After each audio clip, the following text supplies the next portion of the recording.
সুধাকণ্ঠ অসমৰ অন্যতম প্ৰাণৰ শিল্পী ডক্টৰ ভূপেন হাজৰিকাৰ চতুৰ্থ বাৰ্ষিক মৃত্যু দিৱস আৰু মৃত্যু দিৱস উপলক্ষে জালুকবাৰীস্থিত ভূপেনদাৰ শেষ ঠিকনাস্থলী সমন্বয় তীৰ্থত ব্যাপক আয়োজন কৰা হৈছে। অসম চৰকাৰৰ সাংস্কৃতিক বিভাগে আয়োজন কৰিছে এই বিশেষ কাৰ্যসূচী আৰু কিছু সময় পিছতে অসমৰ মুখ্যমন্ত্ৰীগৰাকী ইয়াত আহি ডক্টৰ ভূপেন হাজৰিকাক শ্ৰদ্ধাঞ্জলি নিবেদন কৰিব আৰু এই শ্ৰদ্ধাঞ্জলি পৰ্ব আনুষ্ঠানিকভাৱে আৰম্ভ হ'ব। ইতিমধ্যে সাজু হৈছে আৰু প্ৰায় 5 শতাধিক ইয়াত শিল্পীয়ে ডক্টৰ ভূপেন হাজৰিকাৰ অমৰ সংগীত মানুহে মানুহৰ বাবে এই গীতটি ইয়াত পৰিৱেশন কৰিব আৰু সকলো সাজু হৈ আছে। কিছু সময় পিছতে যেহেতু মুখ্যমন্ত্ৰীগৰাকী আহিব, সুধাকণ্ঠক ইয়াত শ্ৰদ্ধাঞ্জলি জনোৱাৰ লগে লগে ইয়াত ৰৈ থকা শিল্পীসকলে মানুহে মানুহৰ বাবে এই অমৰ সংগীতটি পৰিৱেশন কৰিব আৰু সুধাকণ্ঠৰ এই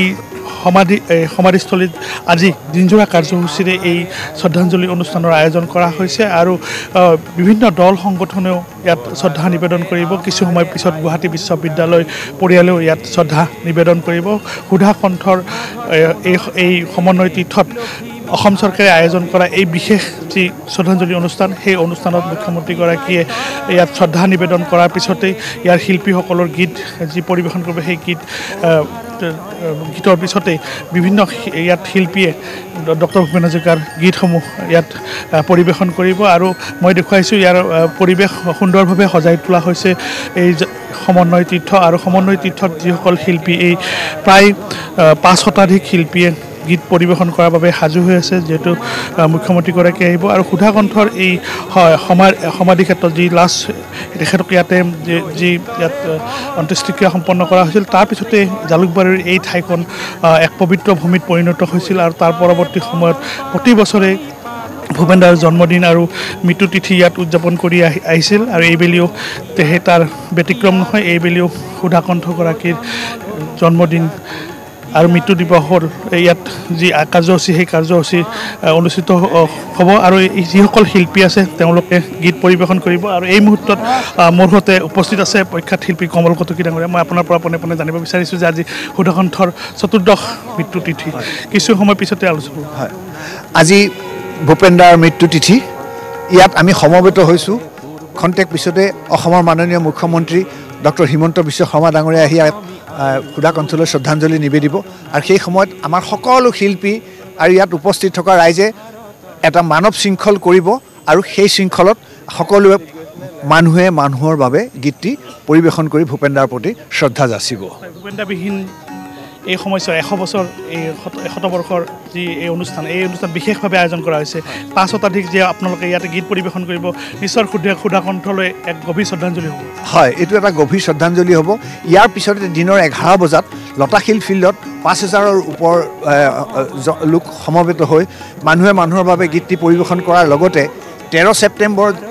মাননীয় প্ৰধানমন্ত্ৰী আহোঁতে খানাপাৰা পথাৰত আমি যিটো ভূপেনদা এলানি গীত পৰিৱেশন কৰিছিলোঁ, সেইটো তাত সকলোৱে মিলি পৰিৱেশন কৰিব আৰু এইটোৱেই হ'ব আজিৰ দিনটোত গুৱাহাটীৰ ভিতৰত চৰকাৰীভাৱে আয়োজন কৰা শ্ৰদ্ধাঞ্জলিৰ অনুষ্ঠান। আৰু অসমৰ প্ৰতিখন জিলা সদৰত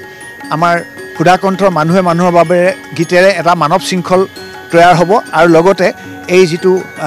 ভূপেনদাৰ গীতৰ আমি এলানি গীত পৰিৱেশন কৰিছিলে অসমৰ সকলো শিল্পী মিলি পেলাই শতবাৰ্ষিকী অনুষ্ঠানত, য'ত মাননীয় প্ৰধানমন্ত্ৰী মোদী ডাঙৰীয়া উপস্থিত আছিল, প্ৰত্যেকখন জিলা সদৰত সেনেকৈ ধৰণৰ এটা অনুষ্ঠান পৰিৱেশন হ'ব ভূপেনদাৰ প্ৰতি শ্ৰদ্ধা যাচি। মুখ্যমন্ত্ৰী আহিলে এই গীতটি পৰিৱেশন কৰিব, যদি সম্ভৱ হয় আপোনালোকে যদি এবাৰ এই গীতটো গাই দিয়ে, কাৰণ সকলোৰে ইয়াত সম্প্ৰচাৰণ হৈ আছে, যদি আপুনি পাৰে গীতটো এবাৰ অনুশীলন কৰিলে ভাল পাম। আৰু মই পুনৰ উল্লেখ কৰিছোঁ যে এইসকল শিল্পী অপেক্ষা কৰিছে কিছু সময় পিছতে, যিহেতু মুখ্যমন্ত্ৰীগৰাকী আহিব আৰু মুখ্যমন্ত্ৰীগৰাকী আহি প্ৰথমতে শ্ৰদ্ধাঞ্জলি নিবেদন কৰিব সুধাকণ্ঠ ভাৰতৰত্ন ডক্টৰ ভূপেন হাজৰিকাক আৰু তাৰপিছতেই বিভিন্ন দল সংগঠন আৰু গুৱাহাটী বিশ্ববিদ্যালয় কৰ্তৃপক্ষই ইয়াত শ্ৰদ্ধা নিবেদন কৰিব। আমি পোনপটীয়াভাৱে দেখুৱাইছোঁ সুধাকণ্ঠৰ সমন্বয় তীৰ্থত আৰু এই সমন্বয় তীৰ্থত প্ৰতি বছৰৰ দৰে এইবেলিও অসম চৰকাৰৰ সাংস্কৃতিক বিভাগে বিশেষ কাৰ্যসূচীৰ আয়োজন কৰিছে আৰু এই কাৰ্যসূচীত যিসকল লোকে অংশগ্ৰহণ কৰিব তেওঁলোকৰ বাবে সকলো যাৱতীয় ব্যৱস্থা সম্পন্ন কৰিছে। এগৰাকী শিল্পী আছে, মই তেখেতৰ পৰা জানিব বিচাৰিম যে সুধাকণ্ঠৰ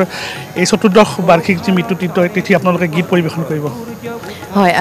ডক্টৰ সুধাকান্ত ভূপেন হাজৰিকাদেৱৰ মৃত্যু তিথি আজি অকল ইয়াতেই নহয়, সমগ্ৰ ৰাজ্যতে পালন কৰা হৈছে। গতিকে আমিও ইয়াতে আজি সকলো গোট খাইছোঁ তেখেতৰ গীতেৰে আমি শ্ৰদ্ধাঞ্জলি জনাবলৈ, আৰু মই ইয়াৰে সমভাগী হ'ব পাই খুবেই বেছি মই আচলতে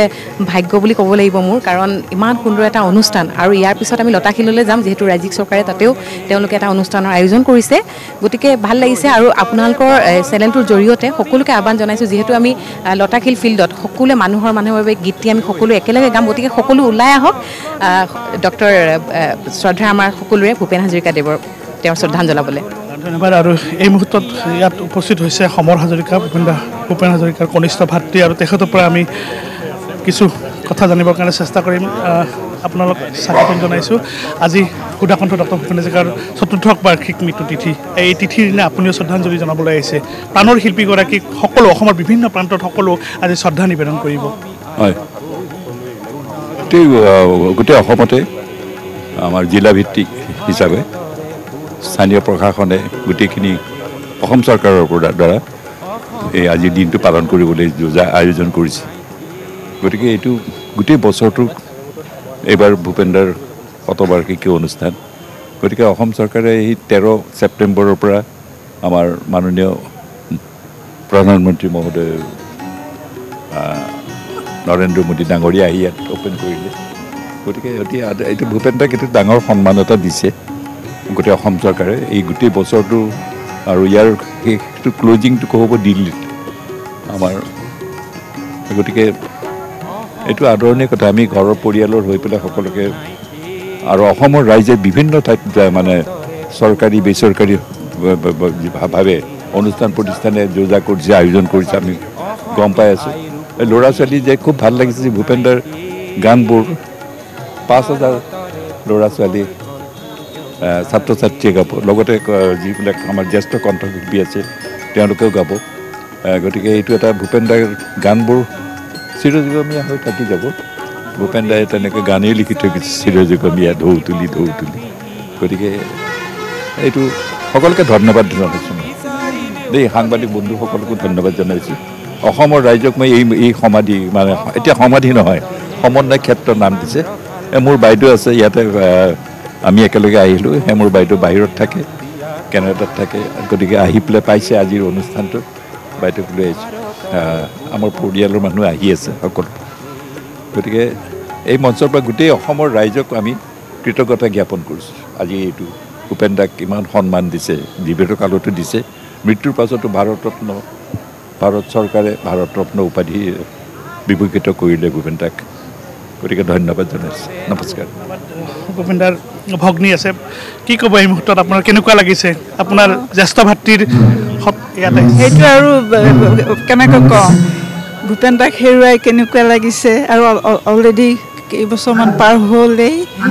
আৰু চবেই যে এনেকৈ পাতিছে গভৰ্ণমেণ্ট অফ আছাম তাৰপিছত গোটেই অসমেই পাতিছে ভূপেনদাৰ মৃত্যুবাৰ্ষিকী ভালেই লাগিছে আৰু মোৰ আজি সৌভাগ্য ইয়াত আহিব পায় মোৰ ভাইটি সমৰৰ লগত সেয়াই কওঁ সেইখিনিয়ে আৰু 14টা বছৰ যিহেতু পাৰ হ'ল ভূপেনদা নোহোৱাকৈ আজিও ভূপেনদাৰ কিছু আছে ভূপেনদাৰ লগত মই সৰু ভনীয়েক আমাৰ 7টা ল'ৰা মাহঁতৰ 7টা ল'ৰা 3জনী ভনী তাৰে মোক খুব মৰম কৰিছোঁ মই বাহিৰত থাকোঁ মই বিয়া কৰাইছোঁ ভূপেনদাৰ খুৰখালীয়েকক সেইকাৰণে মোৰ নামটো স্তুতি পেটেল ভূপেনদাৰ শাহু মোৰ শাহু একে এজনী তাৰপিছত আহিছোঁ ভূপেনদাই মই আগতে আহিলে যেতিয়া আহোঁ তাৰ ফাংচনবিলাকত লৈ গৈছিল মই আজি 50 বছৰ বাহিৰত আছোঁ কিন্তু আহি থাকোঁ মই অসম ভাল পাওঁ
আছে